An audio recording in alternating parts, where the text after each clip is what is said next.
The Department of Justice has dropped its case against former Trump National Security Advisor Michael Flynn, who admitted to lying to the FBI about his contact with Russian officials. Now we know the president has been pushing for this, but Attorney General Bill Barr says tonight that the president, had no influence on what we're led to believe was his call. A crime cannot be established here. They did not have a basis for a counterintelligence investigation against Flynn at that stage. Does the fact remain that he lied? Well, people sometimes plead to things that turn out not to be crimes. Very rarely. This has always been an unusual situation. The Flynn case has always been a weird case. Let's take up this debate with Asha Rangappa, very familiar with the FBI, having worked there and understands the process well, law professor as well. It's good to see you. I hope the family is well. It's good to see you too, Chris. I'm glad that you're doing well. Are you standing? Because that gives you an unfair advantage. I am standing, yes. I didn't know that. I didn't know this would be one person standing. All right, so obviously you take the side of scrutiny on this, and I'll defend it from what we understand of the disposition of the DOJ. Why does this move bother you? This move bothers me for a number of reasons, but primarily because it really turns the idea of having a special counsel on its head. Remember that when Mueller was appointed, the entire idea was to have an independent prosecutor investigate and take actions in this case without any political influence. And he did this under the auspices of Rod Rosenstein, who was one of Trump's appointees, and also under the auspices of Christopher Wray, who is the FBI director, another one of Trump's appointees. All of those decisions were vetted and approved by those people.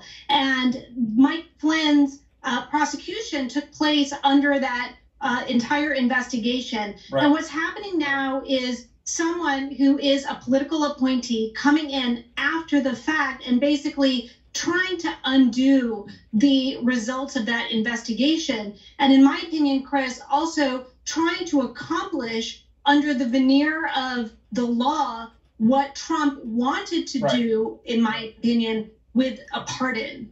Right.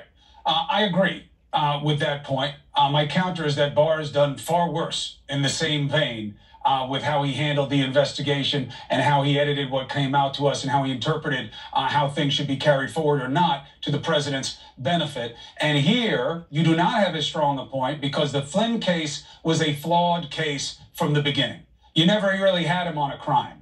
This was all about catching him on his own words. And the only thing you have on him is that he admitted it. But you guys box people into admitting stuff all the time.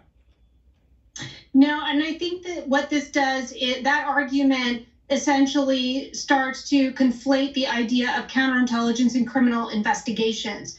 When you have a contact with an official, a foreign agent of a hostile nation, in this case, Russia, and you keep it secret from the government, that creates a counterintelligence threat. When the FBI investigates you about that, which they will do, so PS to anyone who might be in contact with hostile foreign agents, if you lie to the FBI, then you have created like a compromised situation. And I think that the FBI was entirely within their jurisdiction to interview him about this. He was going to be the national security advisor and in the position of making significant foreign policy decisions on behalf of the United States. And then he lied to the FBI on top of this. He doubled down, which suggested that he was unwilling to come clean and may be in a position where he would be beholden to a foreign power. So I don't see that there not being a clear crime when they went to interview him. The lying in itself created a problem, and one that I think the FBI was entitled to prosecute so that they could essentially neutralize the threat in the situation. So the pushback is that I accept the analysis all the way up to what the DOJ had to do with it. Should Flynn have told the truth or be more candid? Yes. Does he regret it? I bet you he does. But He wasn't compromised. He wasn't an agent. There was no underlying crime. He didn't do anything with the Russians. He didn't allow the Russians to do anything. And why he explained it that way, he'll have to explain for himself. But he wound up getting caught on his own words. There was never any threat to national security. The theory that the Russians now had something on him is far-fetched at best. Well, it's not far-fetched. Remember that at the time, Deputy Attorney General Sally Yates went and actually notified the White House about it. But in addition to the lies that he told about his contacts with Ambassador Kislyak about sanctions, this was happening right after President Obama expelled 35 Russian diplomats from the United States and imposed sanctions for their interference in the 2016 election. So what he was contacting Kislyak was was to basically say, don't do anything. It was undermining the position of the government, of the U.S. government, which should be speaking with one voice. Happens all the time, Asha. One administration trying to make up for what the last one was doing, have a better relationship, have a new relationship. And by the way, these people lie all the time. That's why people are so fed up and picked an agent for their cause, like the president, to be disruptive. People lie in politics. It's not always a crime. Well, I push back, Chris, that this happens all the time. It may very well be that incoming administrations have a different position than the previous one, but they will typically coordinate with the administration that's in power in order to, make sure that everything is on the up and up. They're typically not having secret conversations, and they're definitely not lying to federal investigators who are acting in the interest of the United States about it. But let's also remember that he was acting as a foreign agent for Turkey. That is something else that he pleaded guilty to. That is, by the way, a crime to be an undisclosed foreign agent. And definitely when you take on a position of public trust like the National Security Advisor, I think the entire DOJ memo is really kind of cherry picking, the events that led up to this in a way to exonerate Flynn of something that I think in any other administration, Republican or Democrat, we would be concerned about, and basically saying, but that's his best argument, by the way. You're right, we would be concerned about it, but we wouldn't prosecute it. And that Flynn got prosecuted for something where there was really no underlying crime, and he didn't register the right way for Turkey. And these are things that you'll never give me another example of somebody being prosecuted for these kinds of things in any other administration. Well, probably because in any other administration, nobody would be doing it. I think we've become so normalized. Come on. Making a little money on the side, helping out somebody, wearing two hats at the same time. There are people who go in and out of public and private service all the time. Look at the FDA. Look at those kinds of agencies where this stuff happens. This guy's got to go to jail for it. Yeah, the idea of doing something secretly to undermine a sitting U.S. government, and I think that the way that we can look at it is if Trump loses in November and let's say a Biden administration comes into power, I mean, imagine if the Biden administration were secretly, negotiating with the Chinese or undermining our official foreign policy. It really, does not do a service to the United States and our position at, globally to have two different avenues happening. This is why we have laws against private citizens doing that.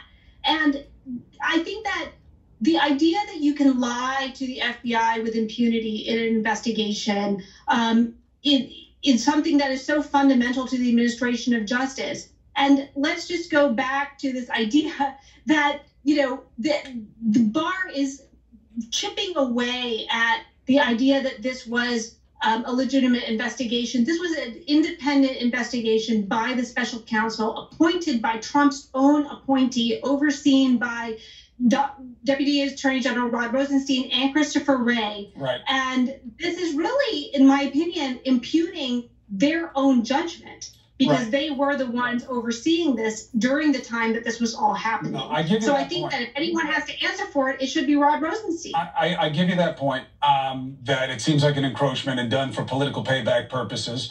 And the irony of it is that Mr. Barr, the Attorney General, is arguing, well, I wanted to make sure that people know that there's one system of justice. Well, if there is, then when you do something like this, you're going to get busted. And in fact, what he's doing is enforcing a two-tiered system where you can give someone the benefit of nuance and context and what the underlying thing was when not everybody gets that. There are a lot of people sitting in jail for having admitted to things where they admitted to it to get out of a situation instead of being threatened that it was going to get much worse if they continued. And that's what Flynn is saying happened to him. Asha Rangappa, thank you very much for making the argument. And it's glad to hear the family as well. I hope everybody stays healthy. Same to you. All right. Now, that argument is going to be had a lot over the next few days. What will be different about this one is she and I aren't pushing political agendas, but that's going to be the sole context for this going forward. But what about Obama? But what about this one? But what about Trump? Strip it away. Look at the facts. Find what the understanding is about what the law was, what he did, and what's been done in other cases like it or not. All right, we know it's going to be bad tomorrow morning. Well, quite frankly, that was the best Chris Cuomo has been in about 3 or 4 years, in my humble opinion. So, Chris, I think the recent health issue with the coronavirus has set off an alarm in the back of your head, and you're getting back to some really good first-class journalism. That was a fantastic interview.